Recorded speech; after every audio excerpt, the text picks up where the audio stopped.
Star Trek 57, M23, take 2.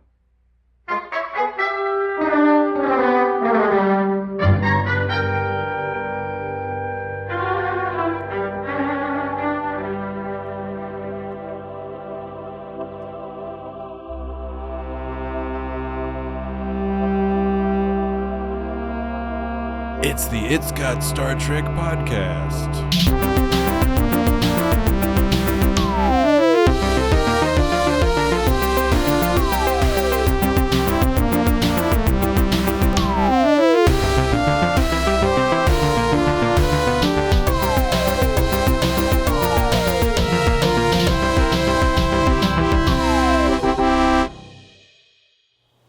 It's the captain's guts you're analyzing. Are you aware of that, Spock? Yes. And what is it that makes one man an exceptional leader? We see here indications that it is his negative side which makes him strong. That his evil side, if you will, properly controlled and disciplined, is vital to his strength. Your negative side, removed from you, the power of command begins to elude you. What is your point, Mr. Spock? If your power of command continues to weaken, you'll soon be unable to function as captain. You must be prepared for that. You have your intellect, Jim. You can fight with that. For how long? Dan, are you locked in and ready to go? I was born ready. How about you, Jesse? Are you attuned to what you need to be attuned to begin this podcast? I am tuned in, sir. Tuned in. All Good. right. I am on the level. You are on the rad. Yes, on the rad to the max. You finally embraced it. No, I haven't embraced it. It's, Jesse, he is on the rad. You succumbed to it? You know how on Parks and Recreation, you recall that show, right? Great show, Parks and Yeah. Recreation, right? And the character of Ben came in the third season, end of the second Bin season. Ben. What was it? Ariam Bim Ben from the, Yeah. Ariam Bim Bem, Right. Star Trek TAS, Star Trek the Animated Wait, Series. who is Ben? Bem, Ariam Bim Bem from the planet Bim Bum Bum. No, I know who that. Who is Ben on Parks and Ben on Parks and Recreation is Leslie's Oh, lover. no, that dude. Yeah, I'm sorry. Yes, Okay, Ben. Jeez. And Ben, he's an outsider. And so Ben is always confused why the people of the town like this little Sebastian. Yeah, right. That's the best. And at first he argues against it and he's very confused, but eventually, just due to a combination of social pressure and practicality, he decides to simply feign an appreciation and understanding for the importance of Lil Sebastian. And What does this have and to then do- like he dies. that is the stage I am at with On the Rad, with Dan's interesting. slogan that something is on the rad. The equation for Dan's slogan is X is on the rad. So you're that not Janet so, Snake hole shit was the funniest. so you're shit not for me. actually a fan of it? No, I'm not actually a fan of On the Rad. You will. B. All right. On the rad is his little Sebastian. That's what he's Yes, saying. exactly. I know it took us a little while to get there, but I hope that everyone has a thorough understanding of where we all where we all stand. Okay, let's get things started here. This is the It's Got Star Trek podcast. All hand phasers Hand must be set phasers. on base cycle. Stunning force. Stunning force. Stunning. Okay, all right. Stunning. It was a very long clip. Yeah, but that's our introduction. That means we're ready to podcast. We just got to set our Are phasers. you ready? Is that what you were trying to say with that? Yeah, clip? it's like we're setting our phasers on stunning force because that's what you do at the beginning of an away mission. You I state your set my phasers on kill, baby. well. I don't. You I don't obviously know. don't. I'm glad work you. for Kirk. I'm glad you No, I explained don't. that because I wasn't getting. Let's do it again. So, welcome to the It's Got Star Trek podcast. All hand phasers must be set on base cycle. Okay. Stunning force. You already did that. Yeah, I know. I'm showing you how that's an intro. It's like, get ready to go. All right. Get those men aboard fast. Time to go. Okay. It's the It's Got Star Trek podcast. All right. Okay. It's My ship! My ship is mine! it's got Star Trek. It is the 256th Damn. 256th episode. That's content, man. The 256th episode of the It's Got Star Trek podcast. So, That's a lot of I've seen a part of myself no man should ever see. welcome. Join the club. Dan is hinting with his clever little collection of clips there. Clever collection of clips.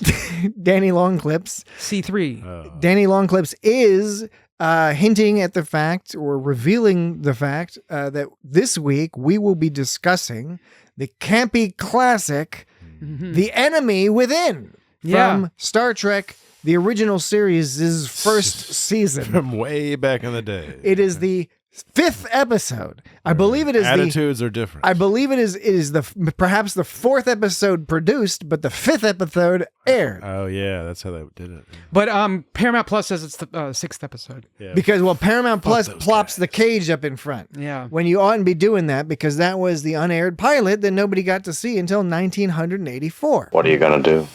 I don't know. Oh, I thought it was later than that. No, I think 1984 is when it was first shown on 84. TV. I think it was maybe available on the old VHS. By the 90s. But not in the Betamax? 90s. Not Betamax? I think it didn't come out until after Betamax. Betamax weren't was a pretty thing. early on, Yeah.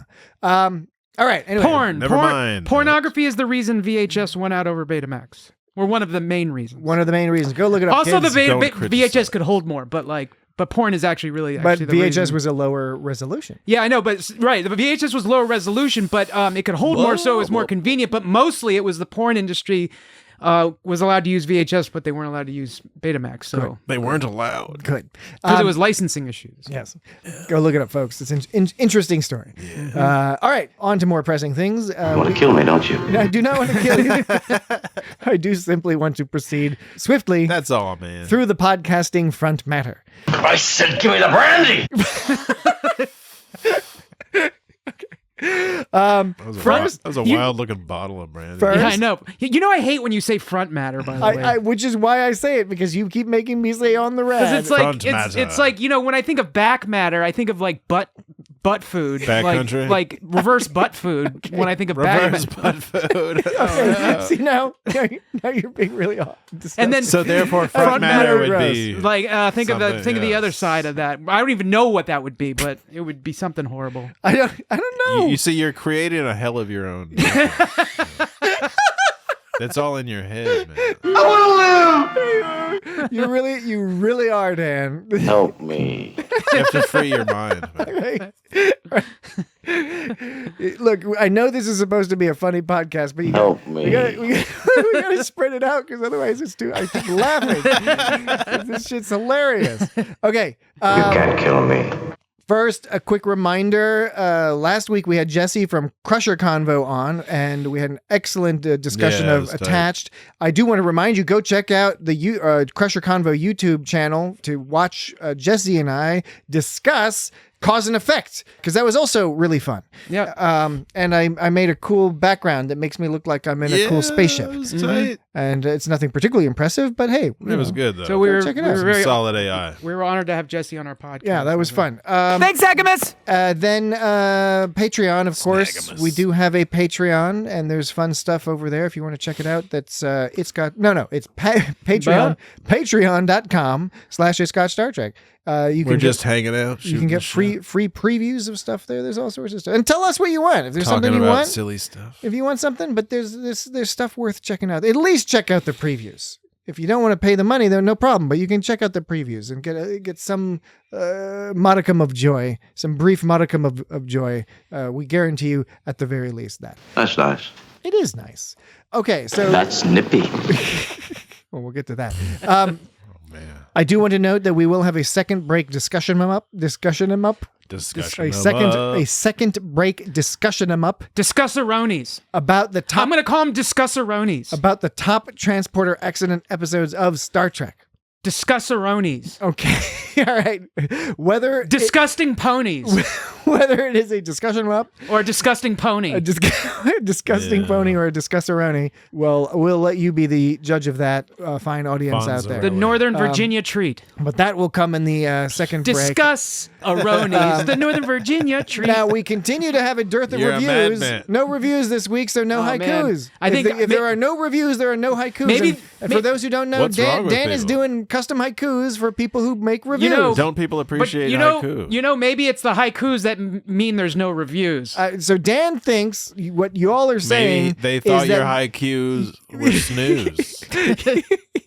Yes, Dan thinks that you thought his haikus that he custom wrote were so shitty. They thought that was bad news. That you not only just eliminated the motivation for people to do it, but that they didn't even want to do it out of pity. They didn't even want to doing everything we can, sir. leave a pity review. Your haikus gave them the blues. Oh Some kind of savage, ferocious opposite. Ferocious. Well, anyway, we'll still dangle it out there. If you leave a review, you'll get a haiku. And if you don't want a haiku, why don't you mention that in the review that you don't want a haiku? If you'd rather have something else like a sonnet or something. no! There's no fucking. Why don't I write pentameter? Like the what was it the Hiawatha, the story of the song of Hiawatha, that whole I'll write one of those. That's a long one. Yeah, what do you call those kinds of poems? Those are like an epics. epic. Yeah, an epic. Okay. I'll write an epic about your name. No, I won't. Okay. Dan is That's not a different promising podcast. that. Let's stick to the That's old some Patreon shit. haiku for a review. Okay. Yeah. We do have a follow-up voicemail from Isaac. Isaac left us a voicemail last week, and then we responded to it, and then this week Isaac has responded in kind. All right. I can't wait. So our asymmetrical conversation continues thusly. G'day, guys. You did an Aussie section last week, or as I like to call it, just get Isaac's attention and ask him to send in another voicemail. You'd be glad to know I'm sitting in my ute outside the servo. It's a clear Arvo, and I'm munching on an Avo. You guys know what all that stuff means now. You say he's in a yurt? Now, I last have week, no idea what you the said fuck that he was Isaac talking. uses short words, but long syllables, and that's the way he talks, and that's why he thinks holograms might be 4 syllables and not 3. I'd like to point out, I don't usually talk like this. Holograms. I talk like this. Holograms. So it's different. Like that's not the way I talk. It's impersonating someone else talking. So I'd like to look at it, revisit it again. I want him to say How that many again. syllables is it? Now, the main issue is the sound at the end of hologram. He did because hologram is 3 syllables, whereas holograms might be 4. That's the issue. So I had to think, and I can think of another word that has that sound in it, but it's at the start, and it's very much a Star Trek word. It's space. Now, it sounds like a 1-syllable word, but you're making 2 mouth movements, so dingus. So maybe that's 2 syllables too. So anyway, if you don't know, fly me over with your Patreon money. Don't get me accommodation, because I'd like to think to myself, where would I stay? Jesse was asking for the "Where Would I Stay" last year because Isaac has regaled us with that in the past. Where would I stay? You can stay over there. Trip Tucker when T'Pol invites him over to her house for a To meet sleepover. Mom. He did the different holograms. He did. Holograms? Yeah. Hologram. So, Holograms? I agree about it was an interesting point Isaac was making about the word space because it is sort of like it was like space. There's a lot of space in space. But it's technically it's a 1 syllable, but it's a space. Holograms, graham cracker. Yeah, but we still don't have an answer on the graham cracker. I guess. Well, no, I mean, through I don't know that we're going to get an answer on any of these. through the mathematics of language, it should be through the mathematics of language. Graham should be 2 syllables. What? We had this discussion last week. We did. Because there's an H between the 2 A's, which defines a syllable. Indeed, there Consonant is. and a vowel together. All right. Well, thank you, Isaac. That's not how it's pronounced. Thank you, Isaac. We will That's take why that. it's an interesting question. Well, it's English. We will take that under advisement and consider it. And it was certainly hilarious. Anyway. Oh my goodness. Certainly hilarious. We should just play it again. Can we just play it again?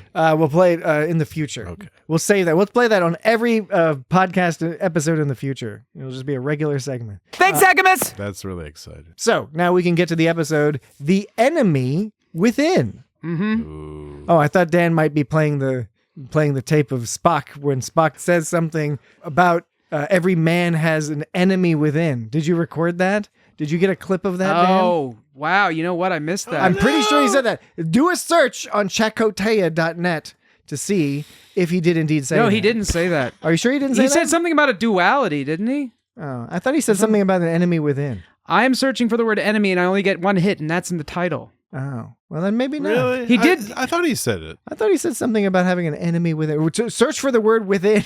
Somebody said that shit. Well, he did have this part where he says, being split in two halves is no theory with me, Doctor. I have a human half, you see, as well as an alien half, submerged constantly at war with each other. Personal experience, Doctor. I survive it because my intelligence wins over both, making them live together. Your intelligence would enable you to survive as well. That's not really anything like what you were saying. No, but that I could was be kind mistaken. but that was kind of like, now I don't feel so bad. You made that was a fake out feel bad. Feel bad fake out. It's a feel bad fake out. It's a feel bad fake out. Woo woo woo. Right. Feel bad Well, fake how out. about What this? you gonna do? Are It's a you feel bad guilty? fake out. Yeah. It's a feel bad fake out How from about me this, to Dan? you. To make it up to you for leading you astray. It's a feel bad fake out from me to you. Yeah. And causing you some, clearly, a not insignificant amount of stress. It's a feel bad. It's so stressful he must sing about it. It's a feel bad fake up from me to you. Yeah. As It's a a feel reward. bad fake out from me to you. Okay, real- It's a Song about feel it. bad fake out from me to you. Okay, real quick. This is amusing. It is mildly aggravating because before we started recording the podcast, Jesse and I were saying to Dan, we were both saying, Jesse and I were saying, we should be doing more a cappella singing on the podcast. And Dan was like, you guys can't. I'm not going to do that. Fuck you. That's stupid. And then so Jesse and we were like, okay. And now Dan is just sitting here singing songs all by himself. I wanted it all to myself. Apparently. If it was closer, need you. Anyway, what I was going to say, Dan, is that as a way to compensate you for leading you astray, I invite you to pick your favorite of the sound clips and give it a play right now. Just out of context. Just go for it. You can't hurt me. You can't kill me. Okay. You can. Don't you understand? I'm part of you. You need me. I need you.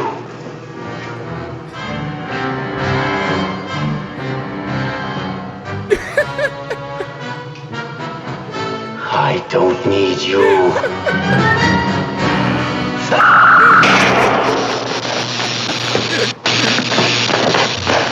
Okay. the You weren't music is tight. on Yeah, it. guess you weren't expecting that. I can sincerely say, in all honesty, I was not expecting that. Yeah. Well done, sir. Jesse, you're right. The music was played right me. there. Well, the brass going like. And there was Music is great. And if you listen to when he says the lines, it's in time. Like when he says, "You can't hurt me, you can't kill me." It's like 5 seconds apart. And then when he busts in the middle with like, "You can't, don't you understand? I'm a part of you." Yeah. That lasts for 15 seconds. Then on 24:50, he says, "You need me." Then 5 seconds later, he says, "I need you." Then 10 seconds later, he says, "I don't need you." They're all on like beats. Yeah, totally. They're all. It's like there's a rhythm to like the way he's speaking. Listen to the whole thing and time it. It's really interesting how they must have purposefully put those together like in a rhythmic fashion like that. Yeah. There's a Sprechstimme. It's a Rumspringer. He said Sprechstimme. Is that what you said? Sprechstimme? A Gewürztraminer? A Sprechstimme. Spätzle? Yeah, okay. Keep him coming. A Gutentagen. Is it a Gutentagen? Guten Abend, meine Damen und Herren. Willkommen zu dem It's Got Star Trek podcast. Chief O'Brien? Also gut. No, what were we talking about? Oh, yes, The Enemy Within. The music, that clip that you just played, hilariously played, the music in that clip was a good illustration about how this episode had incredibly dynamic music. Yeah. It's these early episodes where they really orchestrated the hell out of them, and then they would reuse a lot of these clips later. But here they're not like chopped out. They're not like rearranged and this is like the original. And so it's, I don't know, there's like a weird organic, delicious, comfy, juicy vibe. And they had two outros. This is the first one.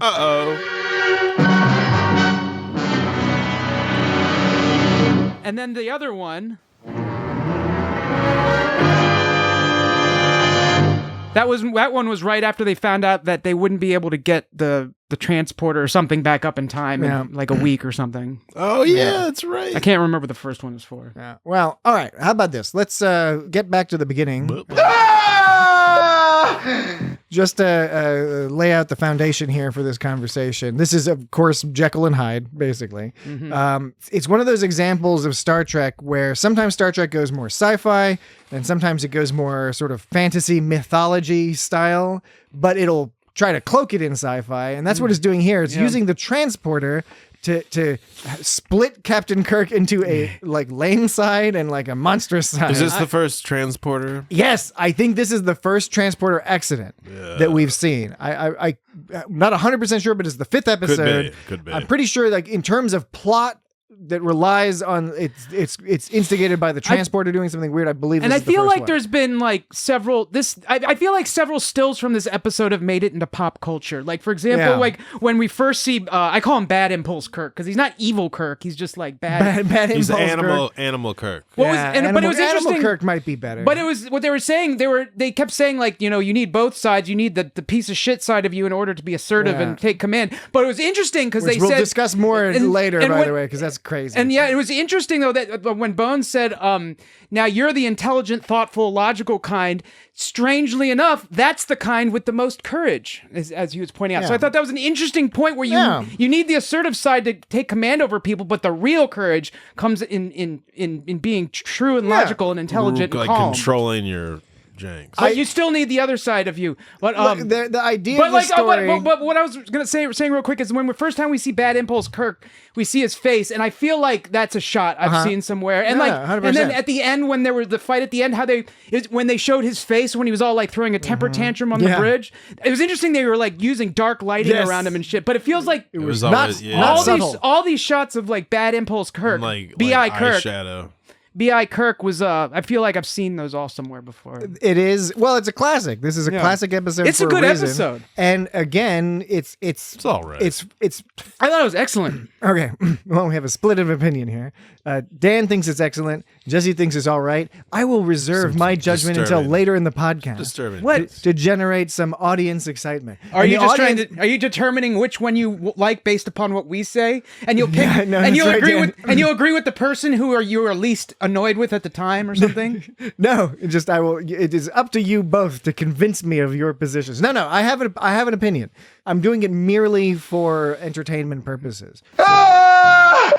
So that the audience can listen to what I say and see if they can determine from my tone and the vocabulary I choose which direction I would go in terms of liking this episode or not.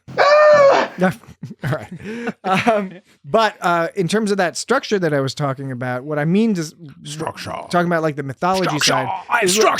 Look, a sci-fi version of this story is like, you know, you talk about like a clone or something. It's like there's some like possibility there. Like it's a little bit more like science fiction and exploring the idea of like having a clone or whatever. The idea of splitting a body and personality. Yeah, it's absurd. It's really wild. What it is it's less that it's absurd and more that it works best in the logic of like a mischievous fairy in the forest is teaching a human a lesson, or like a minor god is trying to make some point. And then the idea is that the story lets you examine philosophically, sort of play around with the idea of like, what is the relevance of your dark traits and your light traits? So you think the episode is fine? They should have just picked a different means with which to separate Kirk. No. I just think it's helpful to describe it that way because it is on its face sort of a silly concept. No disrespect intended. And there is no disrespect intended. But not even a little. But the concept that they push, or certainly the philosophy that Spock is pushing at the end of the episode, and presumably it's the position of the producers of the show, is this sort of fairly binary look talking about halves, a good half and a bad half, and arguing that you need to have these animalistic traits in order to be a leader and to make good decisions and stuff. And it's very pop psychology. Yeah. No, absolutely. And they drilled it in like through all aspects of the episode. There's one part where Spock goes like, "I'm sorry if I'm offending you. It's just the way I am," which is supposed to, I think, draw a parallel betwing like B.I. Kirk, who is like, that's Bad Impulse Kirk. Bad Impulse Kirk. You can't. I think of his eyeshadow. Animal Kirk. Other Kirk. How about, is that easier? I'm gonna keep saying by Kirk. B.I. Kirk. B.I. Kirk. By Kirk? BM Kirk. Is this a Spark, Look, a Spark story? Look, the point I'm making is that what is the point I'm making? I have no idea. You lost Kirk says it's the way. Jesus, it's gone. Okay, B.I. Kirk. We We cannot think of B.I. Kirk as a sympathetic character in the strictest sense because like he's a fucking asshole. But at the same time, just like Spock's like it's the way I am. How can we completely dismiss him because he has no control over who he is? Right. He does, I mean, he's not. He's not really. Kirk. Yeah, B.I. Kirk. A character. He's half a character. They're both Kirk. Right. But like this Kirk, on the one hand, he's a total piece of shit. You can't judge him separately. Well, it's not that I'm saying you judge them separately. Like, let's say you take them as separate people. How do you judge someone who is they are the way they are for means that are entirely outside of their control? The definition of bad Kirk is that they take all the shitty, assertive, like nasty side out of other Kirk, and they make this sexual assaulting side. Yes, exactly. Yeah, That scene was really fucking disturbing. That's what I'm talking about. But like the point being is like it draws a fuzzy line because you look at an asshole. How much can you feel sympathy for your average asshole on the street, and at what point can you say fuck that guy? And in this case, you mean asshole is in the derogatory term for somebody who's just like a complete piece of shit. I don't mean a literal hole on a butt. Didn't think so, but I thought you were kind of on a roll there. I just wanted to make sure that. Okay. Yeah. So, I don't want people putting something in their head, and a vision in their head that would be unpleasant. Or you're driving to work. Okay. So you're thinking of a guy who's like, I'm a piece of shit. I'm a bad guy. I'm an asshole. Think of a person in this world that totally sucks, and you're like, I'm just trying to listen to a podcast. Fuck that guy. Then you look at Bad Impulse Kirk. Do you say fuck that guy, or is part of you a little? No, is part of you a little sympathetic simply because the definition of who he is he was the bad parts taken out of Kirk. I'm sympathetic. I found sympathy, and certainly by the end of the episode, it's like a Tuvix. Because I'm arguing that Bad Impulse Kirk is reverse Tuvix. Reverse Tuvix. Bad Impulse Kirk is different than your average like piece of shit that lives on Earth because your average piece of shit on Earth has some agency, but Bad Impulse Kirk arguably has no agency for his actions because the definition of who he is to be a fucking asshole. It's all magical. I understand the point you're making. However, I also would add, just for the completeness of the argument, that there are people who may argue that a lot of the people who are assholes also don't in fact have agency because of some horrible upbringing or something like that. And I'm not denying that either. But I do know what you mean. Like this is again, it's a mythological tale where God has split somebody in order to make some point. No, and I totally agree with you that Deus ex machina. You can argue a lot of human behavior is like out of their own control, but you can't completely say that because that forgives everyone. You can't say that 100% because then you're forgiving everybody who is ever a piece of shit. And like you're allowed to like put some agency on people. The point is bad Kirk has zero agency, whereas real people have some amount of agency, maybe not full agency. Bad Kirk, he was made by magic. He was made by magic. So. Although lame Kirk has agency. By the way, you said human behavior. Isn't that a Bjork song? That is a Bjork song. It's a Bjork song. I just wanted to confirm that's human behavior. I like Bjork. Although the scene when there was like the fucking with him and Yeoman Rand, like when he starts saying like, just a minute, Janice, just a minute. That was when I started feeling like really uncomfortable. Yeah. I mean, the whole thing was uncomfortable. Oh, it was a brutal scene. He just went over to her room and he went in there. This is the. Do you remember did either of you see Natural Born Killers?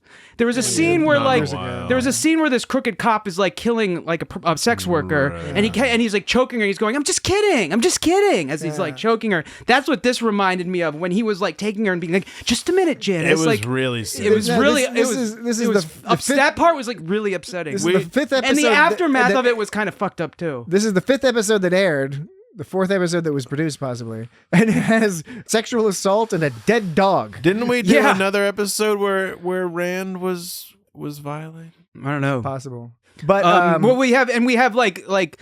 You know, Kirk's going through emotional and substance abuse issues, and then drinking that Saurian brandy, and you've got this team crazy. You got this team slowly freezing together at like At one point, it was negative 117 degrees. They Now, should have been dead like question. long before that. Question. Was it Celsius or Fahrenheit? Was it Celsius or Fahrenheit? It doesn't matter because I don't recall if they mentioned in the episode. They don't. It's bad either way. They don't mention it, but At that stage, it doesn't matter. Negative 117 degrees Celsius is You're negative. dead, dude. Is negative 178.6 degrees Fahrenheit. Yeah, So either they're way, close. you're fucking frozen. Like they're frozen. Yeah, There's no way yeah. they're not absolutely No, frozen. I know. Yeah, I Like was, solid. it was completely unrealistic. I would like to take the opportunity to, but you don't want to see Sulu freeze. to echo and support the opinion of Dr. Stephen Novella from the Skeptic's Guide to the Universe podcast. I share his opinion that while I am pro-metric in every case, I do prefer Fahrenheit to Celsius for a couple of reasons. Yeah. First of all, Celsius is not metric. It's not a metric measure. It Nobody doesn't said work. it was. It doesn't make. I any didn't goddamn say sense. anybody said it was, but a lot of people seem to think it is, right? And it has less resolution. Because Simple as that. sometimes it's called centigrade. It's got less resolution. Nonsense. I go by Kelvin myself. Well, Kelvin, I'm Kelvin, okay. dude. I'm okay with Kelvin, and maybe we come up with something new. But I like the resolution that When you is wanna afforded have by 3 digits. by Fahrenheit. 72. It's the way I am. 72 degrees. Just Jesus fucking Christ. Anyway, all right, we got to take a break. Bosun Maximus. When we get back, we will talk about some not only this episode, but we will have our second break discussion up. Where we will discuss the top Star Trek not time travel. I think we've done that already. The top Star Trek transporter accident episodes. Be right back. I want to go back. And we're back. Hello. That coffee's taking too long. We're back. Back from the break. And he wasn't getting any coffee. as promised, we have a second break. What was it? A disgusting elephant? What'd you call it? A disgusting peanut? Disgust em ups. No, Disgust 'em up. Thoroughly polite dust 'em up. Discuss it 'em. was a discussion 'em up, is what I was saying. A discussion 'em up. Disgusting. But you said I said disgusting something, didn't I? Is it on record? Is it recorded? Disgusting pinup. disgusting pinup. Disgusting em ups. Disgusting Justin. Disgusting. Now you're just free associating. I know. I'm hoping it'll come out of me, but it's not coming. No, I don't remember what it was. But anyway, discussion 'em ups. Discussorino. Oh, was that's another what thing. it was. Disgusting Pinot. Disgusting. I don't know. I do not know, Dan. Disgustaronies. Beefarino. Disgusting ponies. Oh, disgusting ponies. That's what it was. Because I was saying Disgusting ponies. disgustaronies. Jeez. A Northern Virginia treat. Jeez, how could we have missed that? I'm glad we got there in the end. I'm not sure about the audience, but I am glad. Okay. Oh, it's a relief. Famous I've seen a part of myself no man should ever see. famous transporter accident Join the episodes of Star Trek. So I have a list here. It's probably not fully exhaustive, and the criteria for the list was transporter accidents that had some major impact on the plot, as opposed to there are some episodes where people abuse transporters, but it's not necessarily an accident. Like And- Scotty. Yeah, well, like Scotty in the holding himself in the buffer. There's Thomas Riker. There's Thomas Riker. All right, which episode is that? That's Second Chances. There's the Discovery episode where Mbenga's child is living in the pattern buffer. Yeah, but that's what I'm saying. That's not a transporter is that a misuse? accident. That's a misuse of transporters. Yeah, it's not Transporter an fraud. accident. It's not an accident. What I'm getting at. But Second Chances, you're right. TNG's Second Chances with the two sexy Rikers for the price of one. You get William Thomas Riker, and then you get William Thomas Riker, and then eventually one of the William Thomas Rikers, the more charming, fun, rascally one. He decides to take the name Thomas Riker. There's a Lower Decks where the similar thing happens. There is. Exactly the same thing happens. Exactly. That's a good one. Now, let me first say in Second Chances, we've actually discussed a lot of these episodes. So Second Chances, we discussed in episode 157 of It's Got Star Trek. Boimler. Much Ado About Boimler, we discussed in episode 43 of It's Got Star Trek. Whoa. And that's when Boimler gets turned into 43. humming light being and has to go to the farm. That's a fun early episode of Lower Decks. Any others that you can think of? There was that worm that lived in the that when they went in TNG when they were in the buffer and that worm alien was flying around. Yeah. I forget what happened with that. What episode that was. Do you remember You don't remember the name of the episode? I don't remember. I don't even remember what the worm represented. It was some kind of like, it was making them see shit or something. Well, there was some. It was specters or something. It was Barclay. Phantasms. Barclay, no, it was Realm of Fear. We have not discussed that yet. It's from TNG, and that's when Lieutenant Barclay, who's already nervous about things like transporting, he starts seeing horrible eel creature monsters. You were acting like a wild man in the transporter beam. But that's a good one. That's a good pull. What are some other ones? You guys are missing some like super prominent Well, ones. we've only mentioned like 2. Well, keep mentioning them. There was the one where... I can't think now. There was the one where there was the holodeck in DS9, and they used the holodeck to like hold people or something. Yes, Our Man Bashir. Yeah, Our Man Bashir. And we discussed that in episode 103 of It's Got Star Trek. I forget how the transporter played into that. Though. It's because the they had to use the transporter in conjunction with the holodeck. I remember because I think in that episode when we did the podcast, I was arguing that the holodeck, the transporter, and the replicator are all based around the same technology. You may have been indeed doing that. Yeah.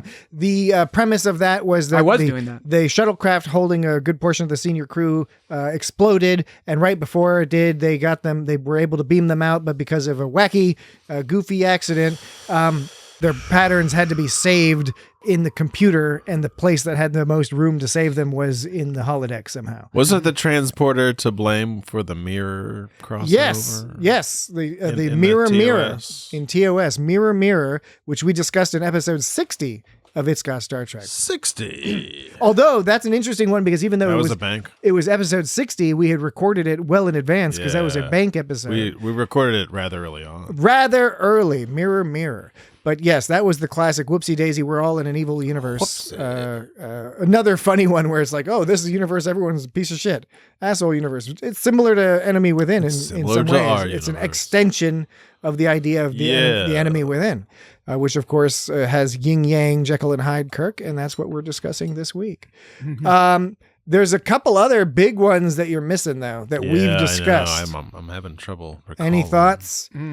There's one not too long ago, and it has one of our favorite phrases. Oh, is it the scoundrel? Yes, that's right. It's Scoundrels. It's the TNG episode Scoundrels. Yeah. which we discussed. He's my number one, Dad. Which we discussed in episode Rascals. I'm sorry. 249. Yes, it's Rascals. I'm not joking, Lee. But I much prefer Scoundrels because they were scoundrels in their own way. Yes, episode Scamps. 249 of It's Got Star Trek, if you'd like to hear us discuss that. He's my number one, Dad. Yes. How about... He's my number one, Dad. we just passed this... a few weeks ago, we just passed the date that was in this a prominent part of this episode. There's a particular episode that has a particular date, and some event happens on that date. You know, the word particular is mostly redundant in its usage. Particular? Yeah, using the word particular is most of the time when people use it, they use it redundantly. In particular? When they Am I don't, using it redundantly by saying this particular date? Yeah, you could just say this date. You don't have to say particular. But what I'm attempting to do, and I will accept your observation as being valid. Don't use so many words. What I'm attempting to do Please. is I'm using the word particular as an emphasizing word in order to guide the audience into understanding that I'm talking about, and not just the audience, you two as well, that I'm talking about a specific date versus some random date. But you're right, it may be a superfluous word. You can't afford the luxury of being anything less than perfect. I don't think so. Well, the long and the short of it That's is, just it. I'm talking about the two-part episode from Deep Space Nine, past tense. Oh yeah, right. Yeah, Past tense, because they travel back in time through some sort of transporter There's accident. so many, it's hard to really. I forget exactly the deal. It's because of some chronoton waves or some business. Chronoton wave. Quark was involved. Don't worry about it. But we discussed that I don't get it. way back in episode 28 of It's Got Star Trek. That was past tense.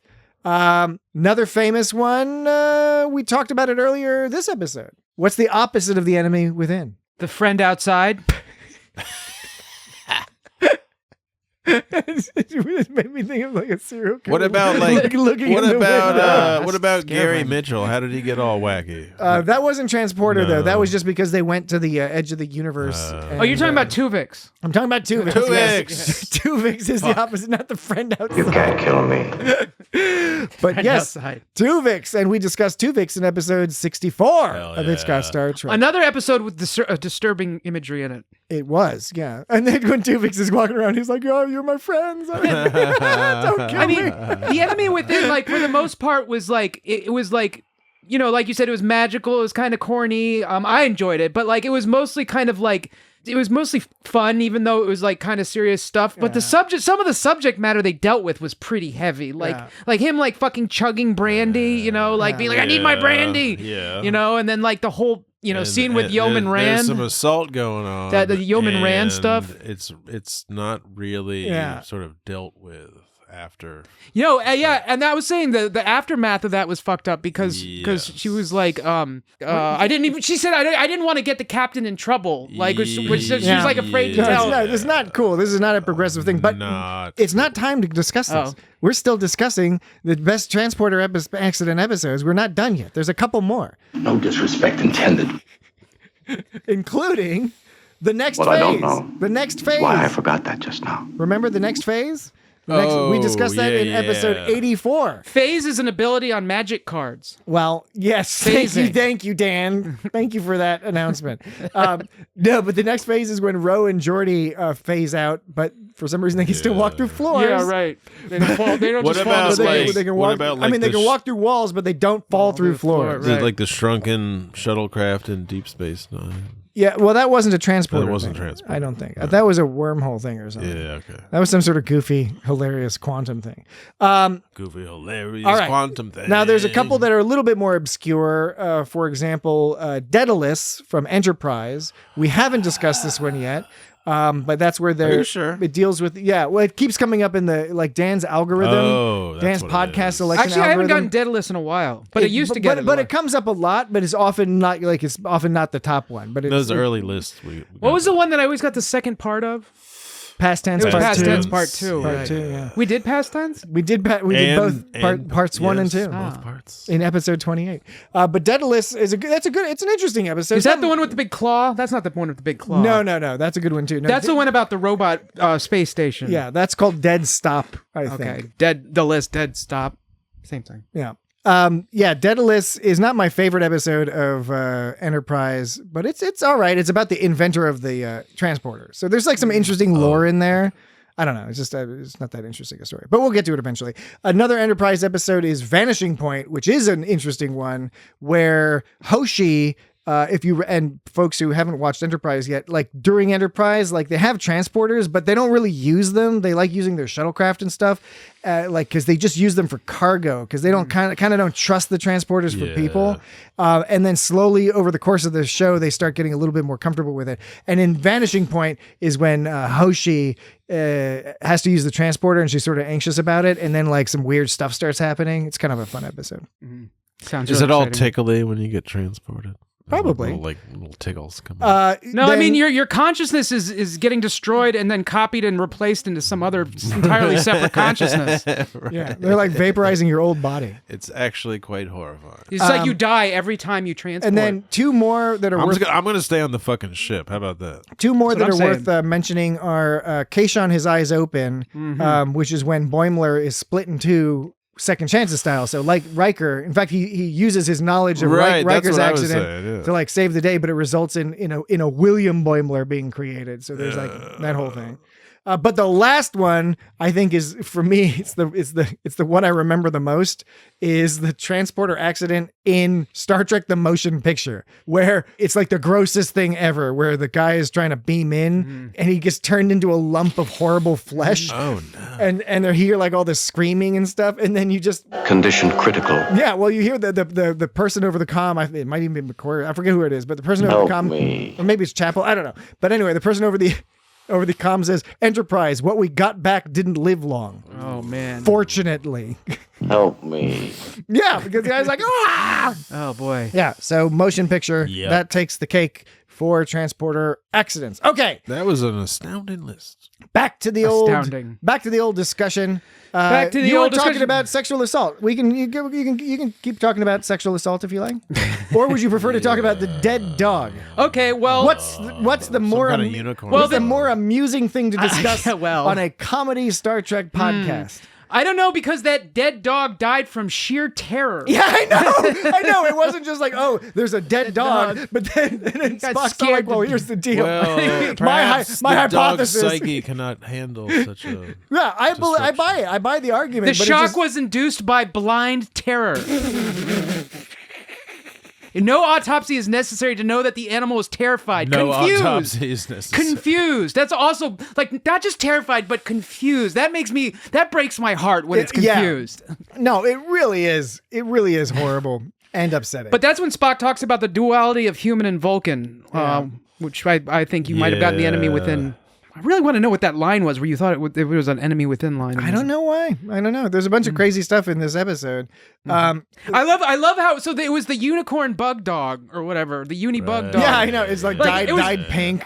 Funky tail. I appreciate that it was so very obviously a dog they put in a suit. In a Like suit, they didn't make an attempt to. alien They didn't suit. even put a mask on it to try to pretend it was anything else. It was like, yes, this is a dog. We put a coat on it, and added some plastic antenna. some on it. spine and some spooky. And it then was really like it was gonna bite, Scotty and Scotty. them. Scotty was really having was- trouble handling that. It was dog. just the That most was something. absurd attempt at like an alien like creature. It was. It's famous. It's so absurd Yeah. that it's become famous. It doesn't look like an alien It's creature. It looks like a TV, dog. baby. It looks like a dog with a coat, and that's all. It's pretty amazing. It is pretty Yeah. amazing. Now, what's his name? I forget. I didn't catch the name of the crewman who fell off the fucking cliff. I guess he Took a flop. It was was like- Fisher. Fisher. was that Fisher who fell off. Oh, that's right. It was. He bloodied Fisher. his hand up pretty good. You see that? There was a lot of Oh, blood yeah. there. This episode also had Farrell. It had a lot of people that are You will. mainstays, like Rand. And the guy Fisher beams back, and then Scotty all scans him and is all like magnetic. He's all like, "Oh my god, this shit's magnetic." Yeah, he has some yellow ore. I was like, "That's And then- not that interesting." Yeah. And then after that, there was something issue with the transport, and Scotty goes, That acted like a burnout. and I thought at first he was talking about Fisher, that Fisher was acting like some kind of hippie stoner burnout, but really he was talking about the transporter getting fucked Would up. be funny if he was a hippie burner. Yeah. It was the 60s. When Kirk beams up, so they beam up Fisher. I have no sympathy for clumsiness. It's a little bit weird, the order of events, because they beam up Fisher. Things go a little weird. Something obviously is not working properly. But then Scotty, I guess, runs a diagnostic. It looks like he says it looks like things are fine. He tells his other crewman or subordinate to go get some scanner thing to double check. But then he's like, before I double check, I think I need to double check. But before I double check, I'm going to risk beaming up the captain. Oh, right. Yeah, that's true. Right? That's a little That is weird. good. Because That you is a gotta good get point. that captain up. So he beams up the captain, and We're doing everything we can, sir. He had to go down to the planet. And so this you is had not. to- Kirk. No one would accuse this of being a subtle episode. It's certainly not. Subtle bodies. It's not a subtle episode. No. However, I think there's a lot to really respect here in Shatner's performance. Even though, yes, there's the campiness of it. Campy, that was the word I was looking for earlier. But when Lame Kirk he's the first to appear on the transporter pad. No, it's good Kirk. Lame Kirk Yeah, is Lame is- Kirk. Oh, because he's not assertive. Yeah, and he's literally lame. Like they make him lame. He he steps off of the transporter and is all like limping around. And Oh, I don't Scotty's like, remember that. Yeah, and Scotty's like helping him. He's like, you should go see the doctor. You know, you might, or well, I don't know what. You should say the doctor. Oh, sure enough, you should see the doctor. The first point where we realize that that Kirk is like lame. Aside from him limping, which I didn't notice, I just thought that was an interesting thing too. He's a lame guy and he's limping. Yeah, the first time like He's in the lame. that I noticed it through the dialogue was when Spock says you can't afford the luxury of being anything less than perfect. If you do, they lose faith and you lose command. And then Kirk responded with, "Yes, I do know that, Mr. Spock. What I don't know is why I forgot that just now." Yes. To me, that was like the moment when we realized, oh, it's not just some Yes. evil Kirk; it's a part of him, Kirk, which you could have figured out beforehand. I was gonna ask you guys how do you think Shatner did in portraying both these halves. Because the reason why I bring loved it up is because It was really good. the evil or animal or whatever we want to Bad impulse by Kirk, by Dan keeps Kirk calling it. He even scratched me. That's Animal That's Kirk. pretty easy and straightforward, and Shatner's clearly having fun doing it. Yeah, I love Totally. it. I think it's great. I don't care. There's always the certain kind of lighting that they use. Yeah. But it is more subtle on the other side of the equation for the lame Kirk, where sometimes they're just telling us they're having us guess that Kirk is acting lame primarily through how Spock and McCoy and others are reacting to him. Right. Spock in particular, who's just calling him out, calling him lame, being like, "Hey, dude, you're being super like lame." I liked how like when Kirk freaked out about that when he was like, I said, give me the brandy! and then like Bones looked at him with this combination of like he was like sort of like anger, concern, and hurtness. And then like when Spock came up to him, There and was still a patient in sickbay. and then when Spock came up to Kirk later, it was like, but McCoy's worried about you. It seemed like they were genuinely concerned for like his emotional well-being. Oh, yeah. So I felt like this wasn't just a crazy campy Kirk good and Kirk bad or whatever. There was actually some heavy emotional. Has this dude finally snapped? I think there was some like interesting. Did they make him captain too young? The episode wasn't subtle, but there was some nice subtle moments of concern and things I like agree. that. I agree. Yeah. What was another not so subtle thing was when McCoy was treating Fisher in sickbay. Because, like you said, Fisher fucked up his hand pretty fucking bad, which I guess makes sense. Took a flop. Okay, so I don't know. You probably don't have the recording, but like it was just funny where he's there and he's all like and his hands all fucking bloody, and then Kirk is like, "What happened?" And he's like, "I fell off the cliff," or like whatever. Maybe it wasn't cliff, escarpment or whatever he said. But like you're like, "Oh shit, you actually like you fell far, man. You got fucked up." He got all yellow. I fell off the bank, sir. Cut my hand. But then McCoy is all healing him with one of those keyboard vacuums, and then Oh, you mean this? Oh wait, no, that's not it. Sorry, not that. You meant this. Yeah. And then he squirts him with just like a fucking squirt bottle. It's like is that a squirt bottle of like vinegar? That was one thing I noticed about this episode. That like sickbay had just like these like squirt bottles. There were a couple hilarious. of them, like, just What'd like you do? Take a fall on purpose so you get a little vacation? Was that like futuristic back in the day? Those kind of Squirt that bottles? style of like squirt bottle. Could be. Maybe it was like instead of the hypo spray. the latest in fucking technology for that type of shit. I have no sympathy for clumsiness. But they kept doing this interesting thing where, you know, especially at the beginning, they've got like Kirk keeps being in his like without a shirt on. Like you still don't know he's super lame Kirk yet. He's just all like hanging out all smiling with his shirt off. He doesn't get like sort of more concerned and weak looking until like the problem has become more apparent that there's this doppelganger running around. It was interesting, actually. I want to. His balls is all small. When they gave.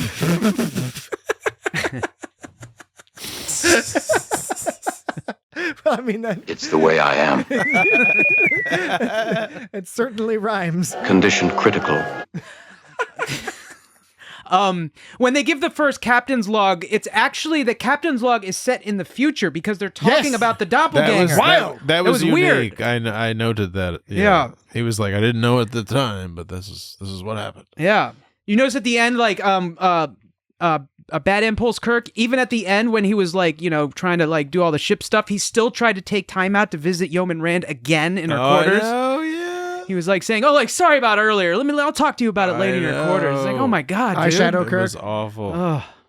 You know, I don't know how Rand can deal with Kirk at all after this whole thing, knowing that part of him assaulted her. But even if it was, That's like reassignment shit. yeah, like, because even if it was like an unusual circumstance, it was still a part of me. Even if every like human on the planet would have done the same thing, because it's literally taking those horrible impulses out of everyone. Even if everyone is capable of that, it's still like you have to look into the face of your like assault dude. Right, and it's not, and it's assailant. and it's sorry, and it's not like I said, I kind of like the term assault dude. and it's not the same because like under normal circumstances you could say like, okay, well not everyone's like that, but in this case you could argue that every single person who had their evil side. That's the argument the show is making. The show. I disagree with it, but this episode is saying exactly that. No, yeah. So that's what I'm saying is that like this show, and that's what I was saying earlier as to like why you there's some amount of sympathy you can feel for Kirk, because what the show is saying is that For B.I. Kirk. B.I. Kirk is because he has no agency. He's Because an animal. He has no agency because that's how he is.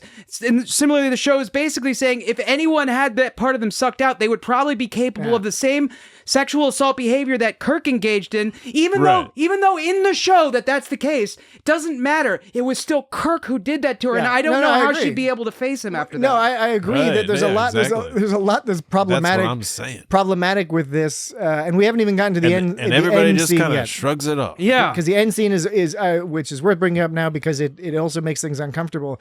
But this whole thing, as much as I find this episode very entertaining and interesting, and including, you know, having the understanding that this is sort of a mythological tale they're telling here, I disagree with the fundamental sort of pop psychology assertion that like the only thing keeping Kirk from raping people or whatever, like, right. I find that is such a simplistic and actually almost potentially dangerous if the idea it feels very masculine. It's a very masculine philosophy, which is saying you're lucky that we're not being all rapey because like we could be, but we've got our shit together. It's like that shit with like Pence. He was like, I don't ever like stay alone in a room with a woman. There are men who have that opinion that the only thing keeping them from raping women is that they don't hire them for jobs and they don't associate with them because otherwise they might rape them. Like, that's horrible. And I want to be real clear, because when I'm talking about like bad impulse Kirk being sympathetic, I want to make it clear that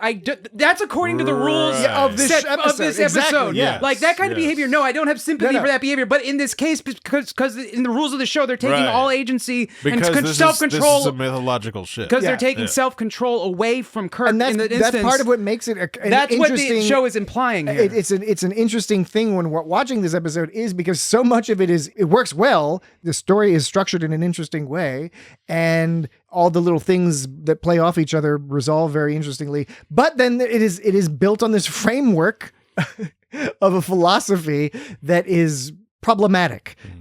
And worse yet, you get the impression that not only are they not aware of that it's problematic, they think it's actually progressive. And we've discussed this before, I think even last week, that you do see this in Star Trek where they do get a lot of things right in some awesome ways.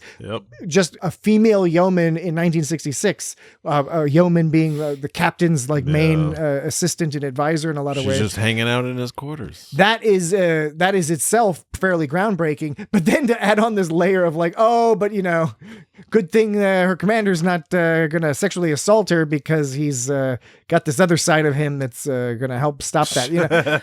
Otherwise it would definitely be happening, as opposed to maybe he's just not interested in sexually assaulting anybody, because that's also possible. So that's the scene with Rand afterwards. She was like crying, and she's saying, "I don't want to get you into trouble. I wouldn't have even mentioned it," which Very is kind of weird. I thought it was kind of funny though, like when Fisher goes up to him and because Fisher saw, and then Kirk's he like, sure did. And Kirk says, "It wasn't me," and Fisher says, "It was you, sir." So for some reason, it's funny to me that he's still calling him sir. He's accusing him of sexually assaulting someone, but he's still calling him sir. Still the commanding officer. It's just kind of funny. It's just kind of weird. You respect the rank, not the man. Yeah. Okay. This is weird. It's weird. It's when that rule kind of like turns itself upside down with me. Oh, it's kind of weird. Yeah. I like that in Rand's room, we saw that she was a painter. That she did. Yeah, those were some tight paintings. It was a reminder that, when you're a kid watching this show, these types of shows, sometimes you don't pay attention to the stuff in the background and all that. It's also like, when you're first seeing the show, you don't necessarily catch everything. You got to free up some attention to pay attention. Perhaps. Is that like a common phrase? This is the first I've heard. I coined it. All right. You got to free up some attention to pay attention. You're the coinster. Because that's what's really on the rad. Well, the main point I was making is I do like that a lot of effort was taken to give these characters, even the smaller characters, a lived life, through things in their quarters, through comments they make. We learn a lot about McCoy and Scotty and all these folks over time. Kirk's got some kind of like encyclopedias. Yeah, Kirk is a bookworm. He's a nerd. Bookworm. I wonder how often Bones uses brandy for medicinal purposes. Well, there medicinal wasn't too much purposes left only. in that bottle. Well, wasn't that because Kirk drank a lot of it, or was it when he handed it to him? Was it already low? looked like it was already like at least halfway down. He was so desperate to get that brandy, and then Bones was even just, and he was even just, Bones was trying to help him be like, oh yeah, what can I get for you, man? He's like, give me the fucking brandy, you asshole! And he just like, can't chug it fast enough. He's just like walking around like that's serious substance abuse. And Jesse, issues. you referenced it, but that Saurian brandy bottle, of course, became mega iconic. Yeah. And I believe, and it has a cool like cork hanging on. I believe it's the lore is just off the top of my head, but I believe it was one of those deals where, you know, the prop people, they just go around. They're always just like buying a bunch of stuff at like yard sales and stuff. Yeah. And so that was a bottle they found. But then they were like, wow, that's such a fucking awesome bottle. Then like for the rest of Star Trek, now it's been like, they have to have them like custom made by some special glass blower. It's hugely expensive. The first one cost like $1. And all the subsequent ones cost a huge amount because they just need to have them to populate the sets. If this doesn't work, I don't know what will. Well, how about this? It's about time for another break.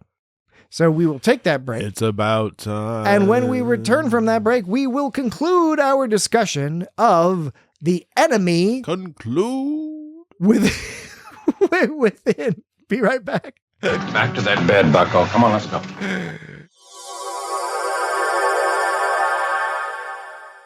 And we're back.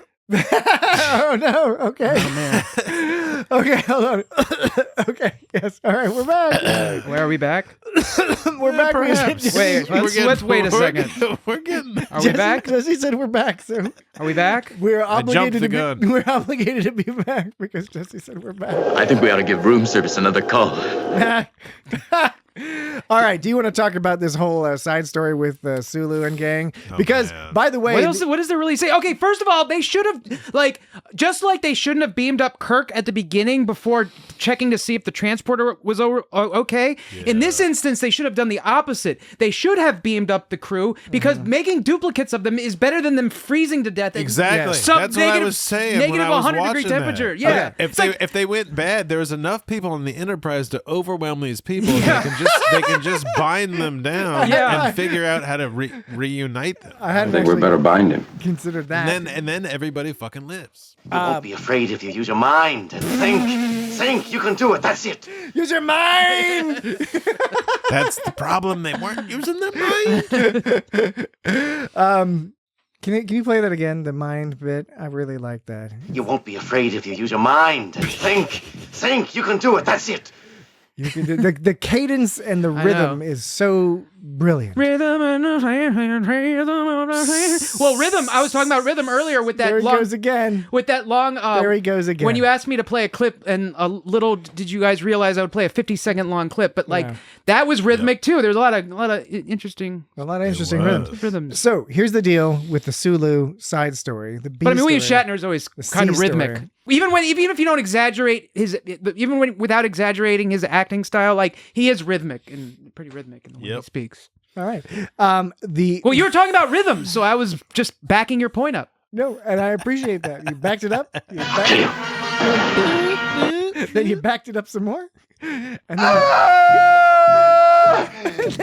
then you backed it up yet again. Keep on backing it up. You have done a thorough job buttressing my point. I appreciate that. No, I backed it up, and then you were like, "What?" And I had to back it up. So you understand? You're like, "What?" I do not believe I ever said what. What? I believe I'm just trying to get to the meat of this point, which is that the author, Look at my face. the writer of this episode, Look at me. or at least the original writer, the first pass guy, said that his script did not have this Sulu business in it, that the other producers added that in. I guess they wanted to create some sort of extra time pressure, perhaps. But in the original version of this, that Sulu stuff wasn't even there. It was all just focused on them dealing with the fact that Kirk was split into two. I just negative 100 degrees. That's when I stopped feeling the pressure because I was like, they're already dead with that. I already went over that. Do you think it would have been better if they were being a little more reasonable? If they were having to fend off some sort of local creatures or enemies? Well, that probably would have cost more money. But Frost giant. You think it would have cost more money than just Frost wolves. Kind of spray some like that tinsel stuff they used to, that asbestos tinsel they used to use on Christmas trees. Just spray that on Sulu and make him look all snuggly in a blanket. Don't make me. They could have just made it a little warmer, so it was more believable that they were slowly freezing. Yeah, to I death. agree. First of all, I agree with that. I think a very important point that I watched this episode a couple times. I was not able to suss this out, and forgive me if they explain this more clearly in the episode. If they did, I did not get it. Because earlier on, right, it's like, okay, we got this problem with the transporter because it made these two dogs that we turned in. We took two alive dogs and turned them into one dead dog. Chief O'Brien. That was one of the that was one of the subplots of this episode. Right. Is how they were able to take two alive dogs and can convert it into a single dead dog. Evidence! That plot was interesting. It's just a crazy idea. And then, of course, they had to deal with like Kirk and his twin and chasing down his bad impulse friend twin. Yeah. But at a certain point, it seemed like that the transporter was fine. It was like, why couldn't they just beam up the guys at that point? Well, they hadn't fixed it yet. Yeah, but it kind of seemed like they don't really explain. Well, like, it was the magnetic yellow ore that was causing the I issue. understand that, but like after the Kirk thing, like they cleaned it up, they were fixing it all because eventually they transported them back and nobody got converted. And my argument is by the time they're using the transporter to put the two alive dogs and mash them into one dead dog, like they must presume the transporter's fixed at that point. Well, maybe they. Otherwise, it would have produced 4 dogs. Oh, well, okay. Right? But I think they just put it on a special setting. They didn't know if the normal setting worked But properly. my point is Because before the setting was on split into 2, then the setting was on split 2 into they combined 2 into 1, but they had not yet mastered the 1-to-1. I think that the logic of this episode is that their concern should have been that we're going to put these 2 dogs on the transporter pad. And then when we rematerialize them, it will have 4 dogs. Yeah. That'll be like a weird combination of asshole to not asshole spectrum. But my argument is that it was fucked up, so it was creating doubles. And right, if you have 2 of them, you create doubles and make 4. But they didn't set it to normal transporter. They set it to opposite mode where you combine 2 into 1. Okay. But they had not yet mastered the normal transporter setting. But I don't know why we don't assume that they had, because they were expecting to get 1 back. They did get 1 back. But that's and then they did get 1 back. They got 1 back from 2, though. They didn't get 1 back from 1. They got 1.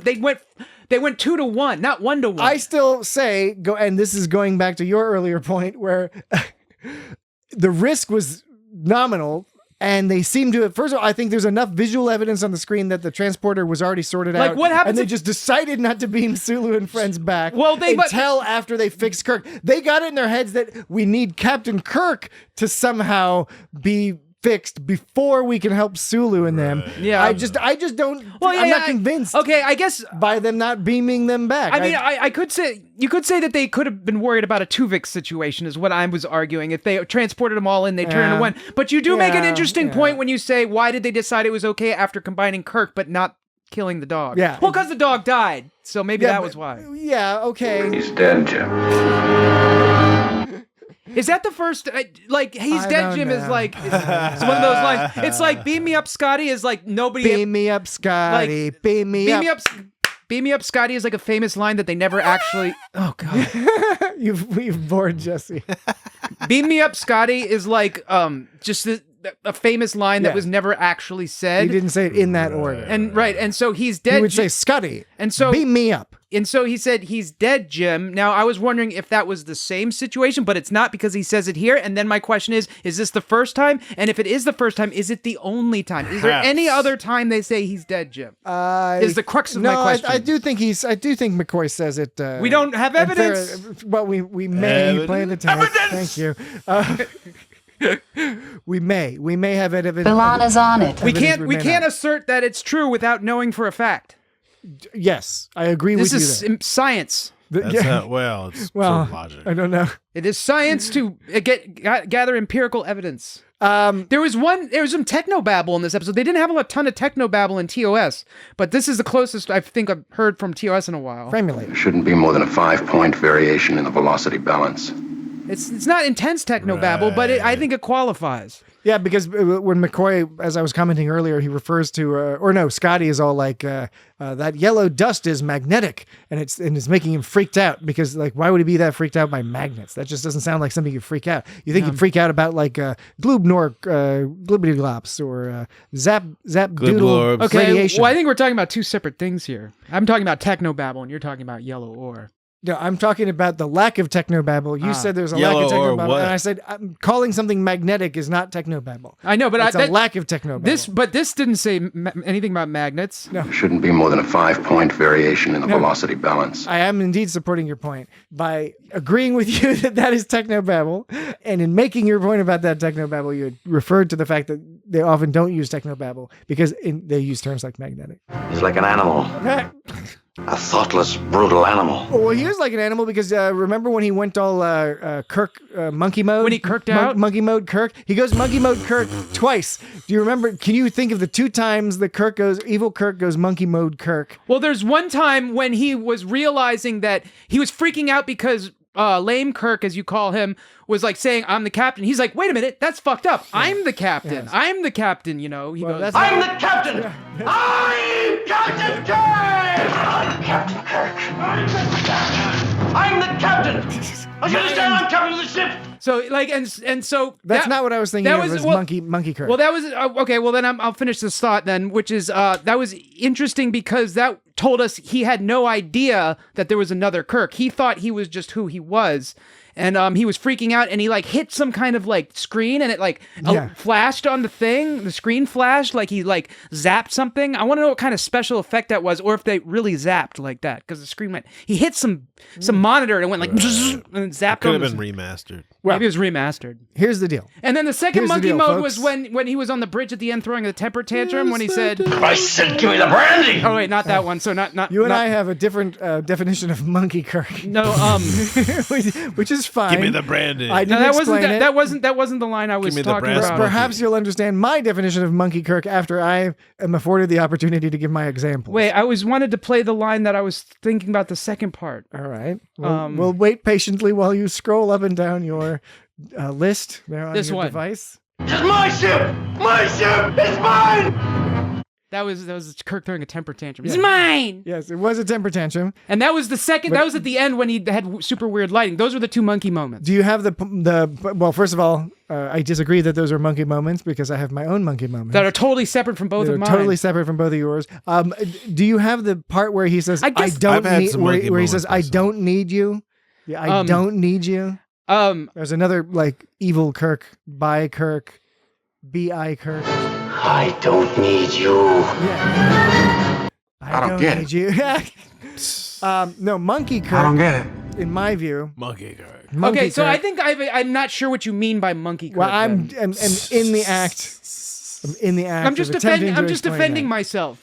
There's no need for defense. No, it's a pre-defense in case anyone listens and is like, wait a second, he's not making any sense. Why do you think that? Well, I'm answering the question that is on everybody's minds right now as they listen. I'm answering the one question on everybody's mind. Nobody's attacking you. I didn't say anyone was attacking me. I was defending myself saying that my definition of monkey Kirk was different than yours. That's why our answers are so vastly different. I didn't say anybody was attacking me, but I was defending myself. I made an assumption about what you meant by monkey Kirk without actually thinking about it. No one is attacking you. I'm not saying you're attacking me. I'm talking because that's what we're doing. We have a podcast where we say things, and just because I say something doesn't mean you can be like, "Hey, Dan, no one's shitting no one's dumping in your mouth, Dan." You know, no one's doing that. Dumping in your mouth. And until a few minutes ago, nobody was judging you either. I see you're doing it again. You're doing it again. You're pushing buttons. No, okay, monkey. You're pushing buttons. You've provided your definition. Totally good definition. And those are good scenes. Those are interesting. I enjoy those things. But when I was thinking of Monkey Kirk, I was thinking of 2 other incidents. One incident was when Kirk did the piggyback attack on that guy, that crewman who was trying to report him. Because remember, Wilson. You're talking about Wilson. Yeah, Wilson. So we said Wilson. So he's That's nippy. So he's that evil Shatner is attempting to sexually assault Janice Rand. She opens the door. Wilson's out there, sees what's going on. I thought that was Fisher. Was that Wilson or Fisher? Well, Wilson is... No, Fisher saw him, but he beat up Wilson. Okay, whatever it was. Okay. Wilson's but Fisher maybe is the one who reported it. But regardless, the guy who was trying to report him to Spock on the intercom, Kirk leaps up on him with a monkey-like piggyback attack and brings the guy down. But for a second, the guy is just like holding on to Shatner, being all like, "What the fuck? What's going on?" Like Shatner's just like jumped onto him, like completely off the floor. See, when you said that was Monkey. See, when Kirk. you said Monkey Man, I was thinking he was wild like a monkey. No, this was just he was actually like hopping around like a monkey. The other time he was Monkey Kirk was primate fashion. I was in my notes I say Monkey Kirk in the rafters, but what I really mean to say is when he's like Monkey Kirk on he's the like rad. he was walking along the tops of the computer mainframes and engineering, and he was all skulking about, and then he all like dropped down, he like monkey style, then monkey style. he was all like scooting around.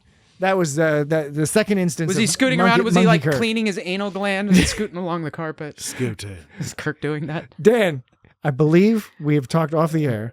I've mentioned repeatedly, I've asserted that I will never bring up dogs scratching their anuses along the carpet on the podcast. Okay. All right. Okay. So if you ever think that's what I'm talking about, I am not talking about that. You were acting like a wild man. I might be talking about something else, but not that. Yeah, so that was Monkey Kirk in the rafters. Monkey Kirk on the rad. Monkey Kirk is definitely not on the rad. Yeah, so we talked a little bit about the whole like dark light binary thing, but that's part of what I think undercuts this episode just a little bit for me, because you have to buy into that. If you buy into that, then you can enjoy the story and everything makes sense, and it turns into a somewhat interesting philosophical discussion with this crazy there scenario. were some interesting points, but like 100%. But like you said, it was they were heavy on they kept drilling that point home, and they were a little heavy on the pop psychology aspect. But there were a couple interesting points, like the one I mentioned earlier about McCoy saying, like, well, it's actually the logical side that has more courage. Yeah. Whether that's true or not, I don't know, but it sounded cool. I thought it sounded fun, you know? I guess I get nervous whenever there's sort of a proposition that certain that you sort of assert that a certain personality trait is the result of some kind of I mean, because personality is such a complicated thing, and it's there's interactions between biology and psychology which is influenced by culture and experience. Well, I guess I was more interested by the idea of like Bad Impulse Kirk was assertive and and he had the what they said that he may be assertive and strong-willed, but it's the logical one that has more courage, and whether like that may be total bullshit, but I just thought it was interesting that they sort of, it was kind of a sort of a what is it called when you compare two things that are opposite? A comparison? Yeah, maybe. Juxtaposition? Sure? Is it juxtaposition? Well, there's a juxtaposition between like this idea of being strong-willed and powerful versus like that's not what's actually makes you brave. But I think that's part of the problem is that it is an attempted a juxtaposition, but it's sort of hard to buy it because at varying times the assertive Kirk is actually the fearful one. He's the one cowering and shrieking and crying. That's the point that McCoy was making. No, I understand, but it's just sort of like it's a point they're making that sort of in some ways doesn't make sense because it's hard to disaggregate these different things from each other. Yeah, that's right. And thinking of personality as a series of like Lego, like discrete Lego blocks or Minecraft blocks or Roblox. It also has like Roblox, subtle implicit hints of other sort of biologically driven eugenics idea. Yeah, I'm getting to like that's what I'm getting at is that you can have like subhuman people or whatever who don't have these characters. You know, I don't know. It's just like there's like aspects to it that are a little bit skeevy, but that aside, it is fun and engaging, and it's great to see Shatner go around and do his thing. Even if it's got this slightly odd like B, C, D plot, whatever, with the freezing people that you only go to occasionally. Yeah. Freezing people? Yes, the freezing. So you don't even remember. It's such a useless plot that you talked about it earlier and you don't remember the freezing people. Are you talking about the people on the planet? Yes, freezing. the freezing people. Oh, okay, sorry. No, it's a perfect reaction because no, I just didn't know. I was thinking about like Mr. Freeze with the freeze gun or something. Mr. Freeze. If only. I think you should chill out. It was pretty intense when what would you Bad Impulse Kirk? Yeah, Monkey Man Kirk. When he was when Vulcan Jesus Christ. It was You won't interesting. be afraid if you use your mind. Yes. Think. Think. You can do it. That's it. It was interesting when Spock did the Vulcan neck pinch on evil Kirk, and then his phaser went off, and it was clearly set to kill, I guess. And it was just like blew that big fucking hole in that fucking. That was shit. really dramatic because he was going like ah, and then he like zapped that thing. Yeah. I think I had that sound somewhere. I don't know what it follows, but it follows something. It was it this? Yeah, you know what? I think it was. But like it was just this image of him like freaking out. Like I thought there was some effective. The imagery was really effective. I thought like the visuals and the stuff like that. There was some really heavy stuff like going on with that. Do you have the line where he says, "I want to live. I want to live"? Yes, I do have that. Have you played that yet? And I will play it for you right here. I want to live. I want to live. I want to live. I want to live. An interesting. I want to live. I want to live. I want to live. An interesting delivery. Yeah. If you ask me. I didn't. Which you haven't. I'm Captain Kirk. I'm the captain. I'm the captain. I'm the captain. I'm the Captain Kirk. All right. Look at my face. Look at my face. Look at my face. Look at my face. Look at my face. Look at this. Look at me. Look at my face. Look at me. Look at my face. Look at me. Look at my face. Look at me. Look at my face. Look at me.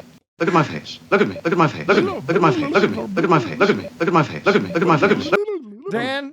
Dan, you know what? Look at my face. Look at my face. Look at my face. You know what, Dan? Yeah. You are the living end. Oh.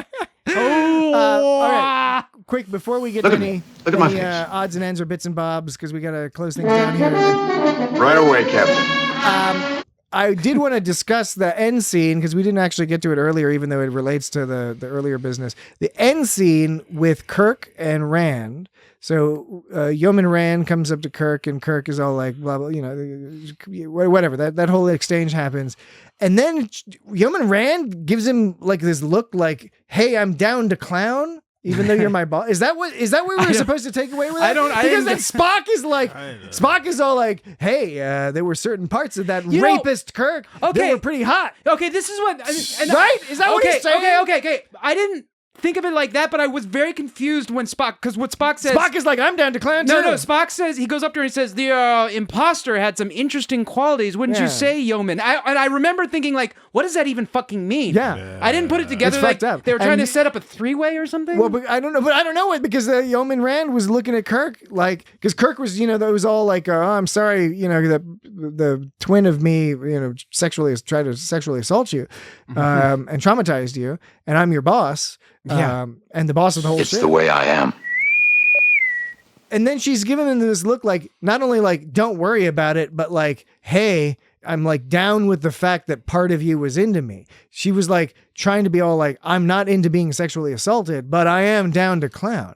And I think that's sort of hugely offensive, maybe? It's not really ugly. I don't know. Human. It makes me uncomfortable. Yeah. And then on top of that, I'd have to Spock, watch it again. Spock being all like, yeah, that fucking, that guy. I thought I'd have to watch it again for what you're talking about, but yes, what Spock said I thought was highly inappropriate. It was weird. It was At the a very weird minimum, it was because, and especially in the context of, I know this is early Star Trek, literally 5th episode, but That's nippy. TOS had the habit of ending the episode on a lighthearted, charming little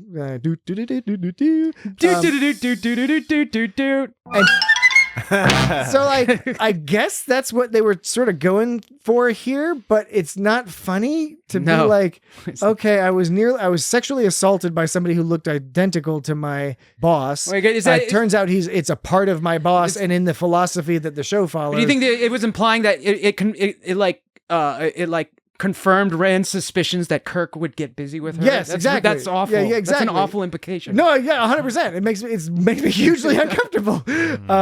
And it's sort of shocking to sort of process, and it makes it difficult to fully enjoy this episode when you take that obstacle sort of thing into account. Anyway, I would say it's convenient that the lame Kirk got a scratch on his face in addition to Bad Impulse Kirk, because at one point it was on the wrong side. Because when they combined into each other, what would have happened if only one of them had gotten a scratch? How would they have combined together? Would he have had a scratch? Would he have not had a scratch? Or would it have been a half? He doesn't have a would scratch. Would it be a half scratch? He doesn't have a scratch when he gets back. He does. He does have a scratch at the end. When when he gets put back together, he has a scratch. Which side is the scratch on? I don't remember. Because the scratch just shows up on different sides. No, it's the same side. No, at one point I saw it. It's the same side. Is it more on his nose? One point, they were facing different directions. Yeah, but on one point it was on the right cheek, I think, at both times. On the right cheek? Yeah, you're just thinking because you saw them. Was it on I think that's possible. Right cheek? I believe you. That's possible. So I'm saying if only one of them had a scratch and they combined back together, would you get no scratch? Would you get full scratch? Or would you get half scratch? Half scratch. Half scratch. Which would you get? Nobody will ever know what the writers would have decided to do in that scenario. Sounds like you're listing the menu at some sort of cat spa. Some fancy cat Give me spa. the half scratch. Give me a half scratch. I have 2 half scratches and a full It's what scratch. I have to do. Look at me. Look at my face. And you lose command. All right. It's what I have to do. All right. It's what I have to do. Any odds and ends or It's what bits I and have to bobs? do. I think I covered most of It's what I have to do. the things that I saw. It's what I have to do. How about you guys? It's what I have to do. Look at my face. It's what I have to do. Look at me. Have you played It's all what I your have things? to do. Look at me. Hey, Jesse. It's what I have to do. Hey. Dan's doing that thing again.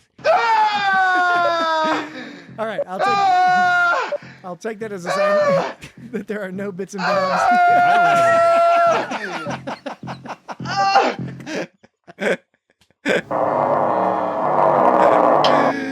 Oh, there is one more the thing. Healing rays. Oh, good. There's I'm a glad. duty or no duty. Oh, I did not know there was a duty or no duty. There's a no duty or no. Okay, I'm here excited we about go. this. Back to duty status, Fisher. Ah, interesting. Duty status. Yeah. Duty status. Duty. Play it again, the full context. Back to duty status, Fisher. Duty. That's tricky. That I could go either way, but Duty. that definitely could be a duty. I think So it's I duty. cannot with an honest, stout heart, I could not. You can't deny that duty. I could not say no duty. I would be more comfortable saying duty. Yeah, Duty. I agree. It's definitely, to me, it's definitely no question a Good. duty. Rare agreement among we three. So here's a disagreement. There are 2 disagreements between close. So he said there was one more thing. I and forgot. It seems like there's 2 more things. They're quick. They're Classic Danny Columbo. 2 more things. There's a difference between closed captioning and chakotea.net. Yes, there Here's is. number 1. Chakotea, according to chakotea.net, this would be a duty or no duty. Now listen very carefully. It's hard to hear. All right.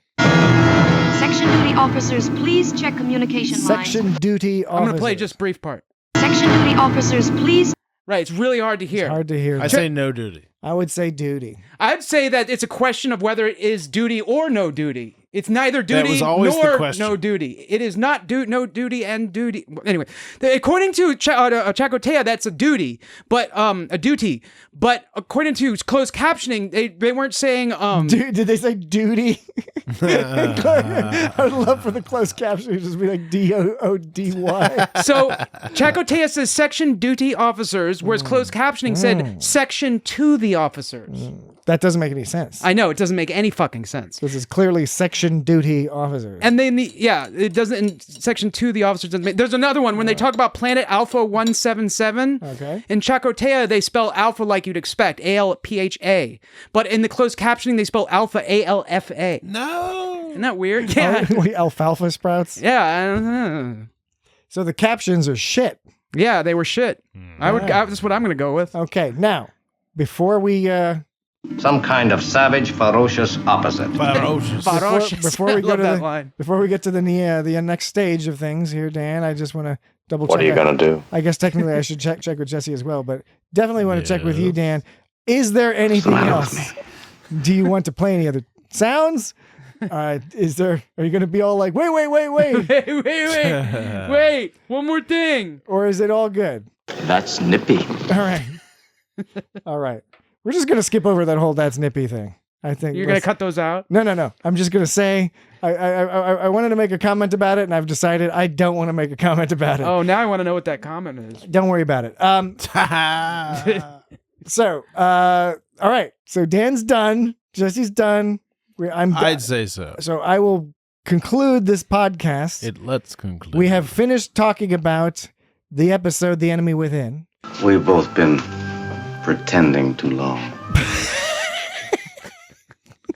Next week, we do not know yet. But if you look at our website, www.itsgotstartrek.com, or check us out on social media at symbol It's Got Star Trek. He wants you to think that he's Captain Kirk. We'll let you know what we're going to watch, what we'll discuss. Probably it's going to be an Enterprise or a DS9. We're due. Grab him! He'll destroy the ship! We're due one of those. So keep an got out. And if you don't know, just watch all of those in the intervening time. You could choke on that. Grab him! He'll destroy the ship! This is Jesse's new. Jesse got this new sign off. He's like, I suggest we send the animal through. My name's Jesse, and you can choke on that. When they said let's send, I suggest we send the animal when through. they said let's send the animal through, I thought first they were talking about Kirk because they said that Kirk was acting like He's like an animal. He referred to Kirk as an animal, but then when they said You can send put the that animal in your through, pipe and smoke it. when they said send the animal through, I thought they were talking about Kirk, but they were actually talking about the literal animal, the unicorn bug dog. All right. We'll discuss DS9 and Enterprise next week. Where's your engagement? What's a coadjutor? It'll be fun. It'll be fun. It's a nothing. I want to look up coadjutor. So again, you can find us on all the social medias, with the Twitters and all that, and you can get us on YouTube. A coadjutor is a bishop, Facebook. a bishop appointed to assist a diocesan bishop. I don't know how to pronounce that, and often designated as his successor. And then Spock had a coadjutor engagement. Right.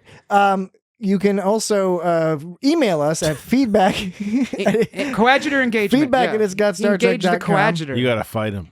And you can write us a feedback. And for example, if you want to ask... that's like technobabble. What is a coadjutor? If you want to ask about a Sounds coadjutor... like theological babble. Yes, if you'd like to talk about... With like science fiction, like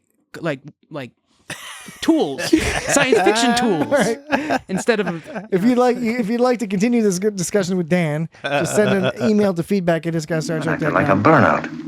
I'll forward it along to him, and What's the matter with me? You can be a guest on our show. Yeah. We can have a whole. It's got the Inter-Nicene Creed or whatever. I don't know. What's the matter with me? Some sort of whatever theological stuff. We have an imposter aboard. It'll be a whole different thing.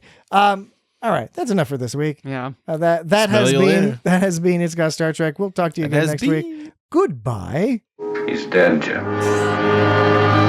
You so crazy. Kirk here, Mr. Sulu. Outline direct to the captain. Are we that far gone? I gave everybody the afternoon off. I'm watching the store. How is it down there? Oh, lovely. Except that the frost is building up. We're using hand phasers to heat the rocks. One phaser quit on us. 3 still operating. Any possibility of getting us back aboard before the skiing season opens down here?